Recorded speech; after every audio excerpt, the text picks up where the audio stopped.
सारण में रण गजब। आप देख रहे हैं फोर्थ न्यूज और मैं उपेंद्र कश्यप। लोकसभा का चुनाव है और बिहार पर नजर है। बिहार में अभी काफी चर्चा में सारण का सीट है।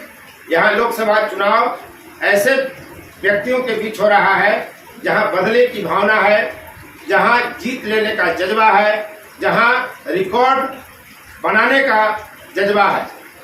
दरअसल मामला यहाँ फंस गया है लालू प्रसाद यादव की पुत्री रोहिणी आचार्य को लेकर।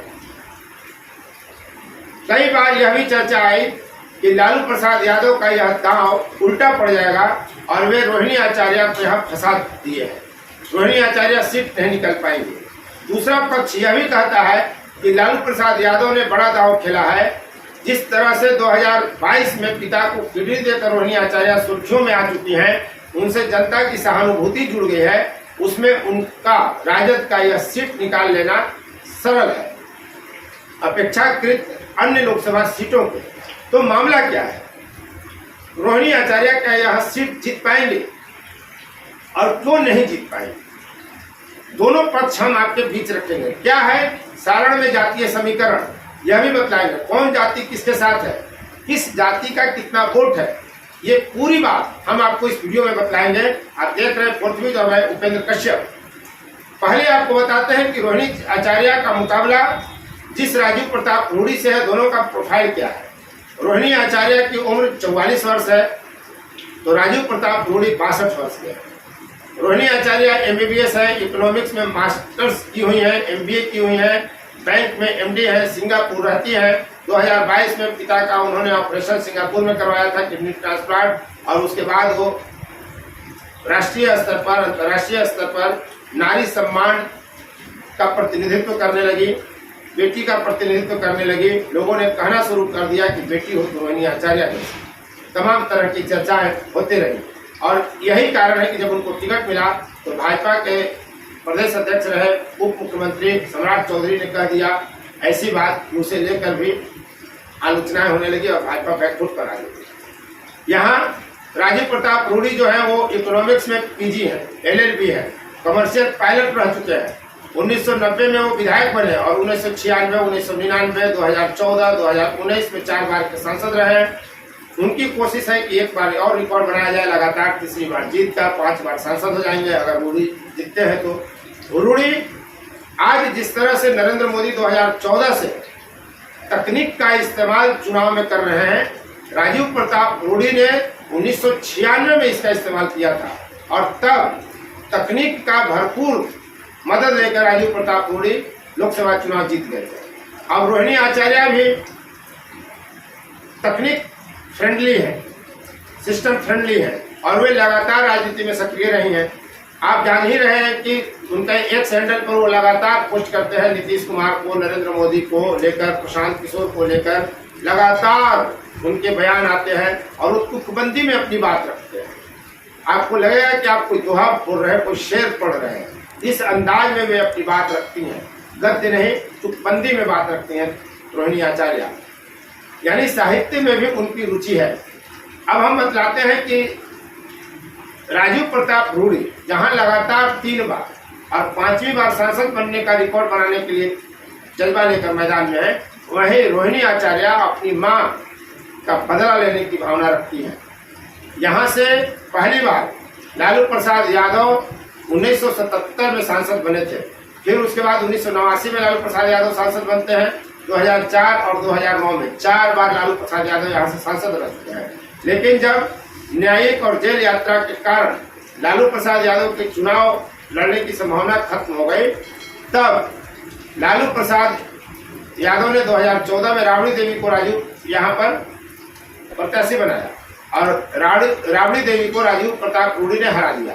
2019 में फिर लालू प्रसाद यादव अपने समधी चंद्रिका राय को लेकर आते हैं।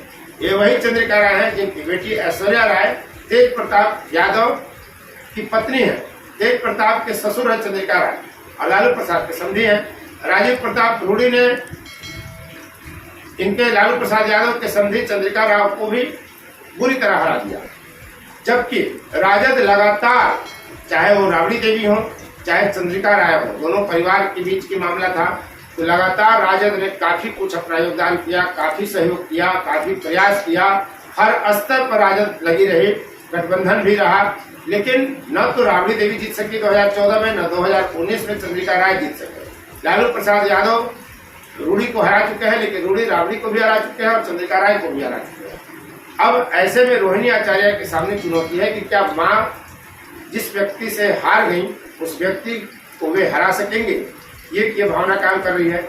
लेकिन रोहिणी आचार्य के सामने भाजपा ये मुद्दा खड़ा कर रही है कि ऐश्वर्या का क्या, सारण की बेटी है ऐश्वर्या, और ऐश्वर्या को अपमानित करके तेज प्रताप यादव और लालू यादव और राबड़ी देवी के घर से निकाल दिया गया, और उस ऐश्वर्या की चर्चा में कर सारण में रोहिणी आचार्य की चर्चा की जा रही है, उनको टिकट दिया जा रहा है, उनको राजनीति में स्टेबल करने का प्रयास किया जा रहा है। तमाम तरह के मुद्दे हैं। बहरहाल बिहार में अगर राजनीति की बात करते हैं, समीक्षा करते हैं, विश्लेषण करते हैं, तो आपको जाति की भी बात खुलकर करनी होगी। वैसे भी इस देश में जाति की बात अब खुलकर होने लगी है। बिहार ने जहां जाति सर्वे किया, वहीं कांग्रेस जाति जनगणना कराने की मांग को लड़ी रही है और उसने अपना घोषणा पत्र में भी इसे शामिल किया है। तो हम जाति की बात कर लेते हैं। बिहार में 10 ऐसी जातियां हैं जो राजनीति में काफी प्रभाव रखती हैं और वे यह चाहते हैं कि राजनीति को हैंडल करें, प्रभावित करें। तो हम 10 जातियों की पहले आपको संख्या बतला देते हैं कि सारण में क्या है, उसके बाद हम समीकरण बताएंगे। 2008 में जब लोकसभा का परिसीमन हुआ तब सारण नया लोकसभा क्षेत्र बना और छपरा का वजूद खत्म हो गया। यहाँ 2009 से लगातार चुनाव हो रहा है। सारण लोकसभा क्षेत्र में जो है मढ़ौरा, छपरा, गरखा, अमनौर, परसा और सोनपुर, ये 6 विधानसभा क्षेत्र हैं। सबसे अधिक यादव 3,74,000 इस लोकसभा क्षेत्र में है, और उसके बाद दूसरे सबसे बड़ी आबादी है राजपूतों की, जो 2,87,000 यहाँ है। मुसलमान 1,68,000, भूमिहार 80,000, ब्राह्मण 82,000, कुशवाहा 1,00,000, कुर्मी 87,000, चमार 1,33,000, दुसाद 85,000, वैश्य 2,00,000 के लगभग है। ये 10 जातियां हैं यहाँ, जिनकी संख्या हमने आपको बताया। यह संख्या हमने वीरेंद्र यादव न्यूज से लिया है, जिसको जाति की राजनीति और राजनीति की जाति में जाति के विषय पर महारत हासिल है। राजनीतिक गलियारों में यह पत्रिका खूब पढ़ी जाती है और यह जातीय संख्या उन्हीं के द्वारा बताई गई है। अब समीकरण की बात करिए। सीधी सी बात है कि राजद का समीकरण माय का है। इसके अलावा तीसरी जाति वह है जिस जाति का प्रत्याशी दिया जाता है। बाकी कौन सी जातियां यहाँ जुड़ेगी ये पॉकेट वार है, लेकिन फिक्स्ड वोट जो है राजद का वो माई है, यादव और मुस्लिम, और इस दोनों जाति की संख्या सारण में 5,42,000 है। अब दूसरी जातियों को राजद कितना साथ जोड़ पाता है यह महत्वपूर्ण है, और यह बड़ी संख्या है 5,42,000। लेकिन रोहिणी के लिए चुनौती यह है कि यह संख्या राजीव प्रताप रूडी के साथ जो जातीय समीकरण है उससे काफी कम है। अब राजीव प्रताप रूडी जो एनडीए के प्रत्याशी हैं, भाजपा के प्रत्याशी हैं, उनके समीकरण को समझिए।